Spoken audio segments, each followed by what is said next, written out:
आप सबका मेरे YouTube चैनल पर हार्दिक स्वागत है। चैनल पर नए हैं तो चैनल को कीजिए सब्सक्राइब और जुड़िए हमारे साथ में। आप लोगों को मैं बताना चाहता हूँ, आज देखिए क्रिसमस की छुट्टियाँ हैं और जाहिर सी बात है कि क्रिसमस की छुट्टी है तो हम भी चले आते हैं अपने आवास पे।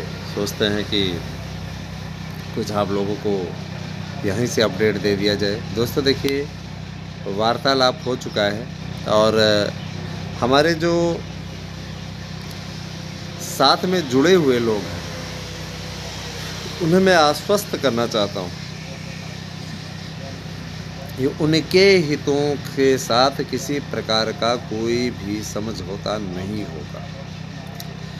मैं बात कर रहा हूँ बीएड के लिए। मैं बीएड के उन आवेदकों के लिए बात कर रहा हूँ जिन्होंने बहुत लंबे समय से अपना संघर्ष किया है और यह संघर्ष निश्चित रूप से उनको सफलता दिलाने जा रहा है। बहुत दिनों से आपकी ये इच्छा थी, बहुत दिनों से आपकी ये मंशा थी कि आप लोगों को सफलता मिले, बीएड वालों को एंट्री मिले। आप लोगों ने काफ़ी इस पर पापड़ बेले, काफ़ी पापड़ बेलने के पश्चात तभी इसका पॉजिटिव रिजल्ट आना शुरू हो गया है।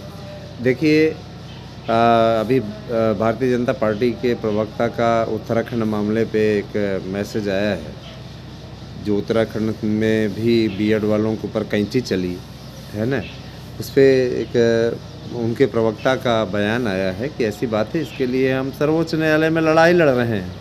और जाहिर सी बात है कि भाई हमने पुनर्विचार याचिका कर रखी है, तो पुनर्विचार याचिका इत्यादि जब फेल्ड हो जाएगी, जाहिर सी बात है कि देखिए, ये चुनावी वर्ष ना होता तो बीएड की वापसी संभव नहीं होती। याद रखिएगा, चुनावी वर्ष ना होता तो ये बीएड की वापसी एकदम समझ लीजिए कि नथिंग थी।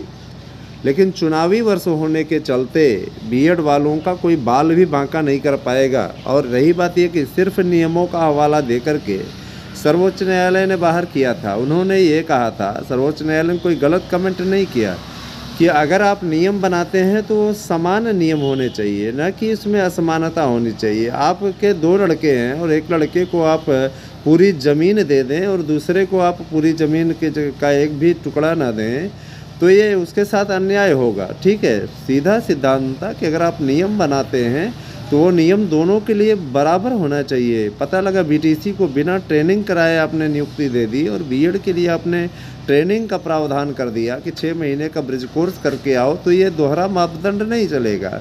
उन्होंने ये कहा था कि हम यहाँ पर इस अधिसूचना को रद्द कर रहे हैं और अगर आपको लेके आना ही है, इनको एंट्री करानी ही है, तो निश्चित रूप से आप इनको एंट्री कराने के लिए आप करेक्शन कर दीजिए, संशोधन कर दीजिए, नियम ऐसे बना दीजिए जिससे कि किसी प्रकार की कोई दिक्कत ना हो।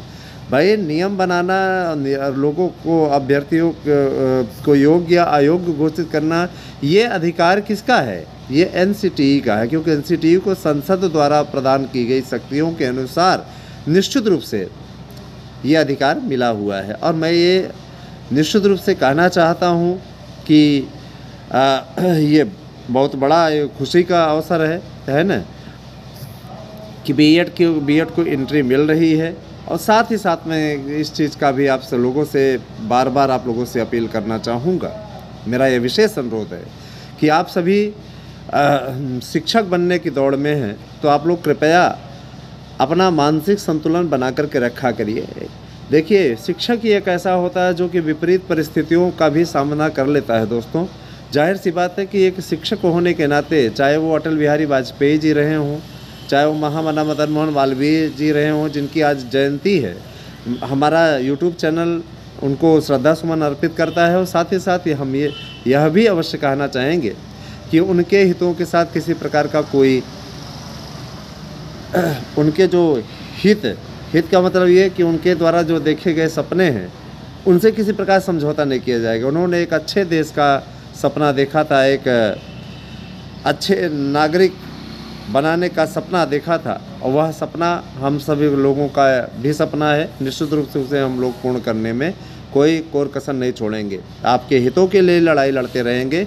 और निश्चित रूप से कभी कभार होता नहीं कि एक बार अटल जी बोल रहे थे लोकसभा में, मुझे याद है उनके मुँह से क्या निकला था, गलती से उन्होंने बोल दिया था कि मैंने अपने सार्वजनिक जीवन में कभी भी सच नहीं बोला है।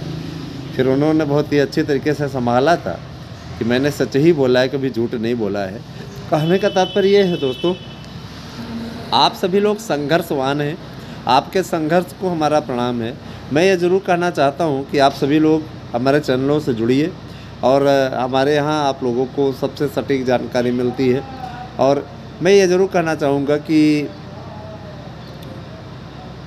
आपकी एंट्री को लेकर के अब किसी प्रकार का कोई संदेह नहीं है। बीएड के हमारे जो डिग्री धारक है 72,825 की प्रक्रिया में भी वो सम्मिलित होंगे। इस चीज़ के लिए मैं आपको बता देना चाहता हूँ। आप ये जान लीजिए कि 72,825 का पैसा वापसी नहीं चाहिए। हमने सीधा कहा कि पैसा वापसी नहीं चाहिए। ट्रम्प कार्ड खेल लीजिए, लोकसभा का चुनाव आने वाला है, बीएड का एक मुफ्त वोट आपको मिलेगा। इस चीज़ की जिम्मेदारी हमारी है, हम सब की है, क्योंकि आपने अगर इतने लोगों को नौकरी दे दी तो ये 72,825 परिवार निश्चित रूप से आपको वोट देंगे। पूरा आपको सपोर्ट रहेगा, समर्थन रहेगा, है ना। इसमें से मान लीजिए गाहे बगाहे अगर किसी प्रकार से कुछ छिटकते भी हैं, है ना, तो मैं ये ज़रूर कहना चाहता हूँ कि घबराने की आवश्यकता बिल्कुल भी नहीं रहेगी, है ना। उतना मैनेज हो जाएगा कहीं और से। लेकिन आप इनको नौकरी दीजिए, क्योंकि इन्होंने नौकरी के लिए आवेदन किया था, नौकरी के पक्ष में निर्णय भी आया है। फिर भी अगर इस पे निर्णय नहीं होता है तो ये अपने आप में बड़ा दुर्भाग्यपूर्ण होगा। उन्होंने कहा कि इस पे काउंसलिंग का निर्णय हो चुका है और इससे बड़ी बात और कुछ नहीं हो सकती। दोस्तों, कट ऑफ मेरिट के इत्यादि के विषय में भी आप लोगों को बताया जाता रहेगा, तो आप सभी लोग हमारे साथ में जुड़िए। साथ ही भी कहना चाहेंगे कि जितने लोग हैं उन सबको भी जोड़ने का प्रयास करें। ज़्यादा से ज़्यादा संख्या में जुड़ेंगे तो ज़्यादा उपयुक्त रहेगा, उचित रहेगा, है ना। आप लोगों के लिए हमारा यूट्यूब चैनल हमेशा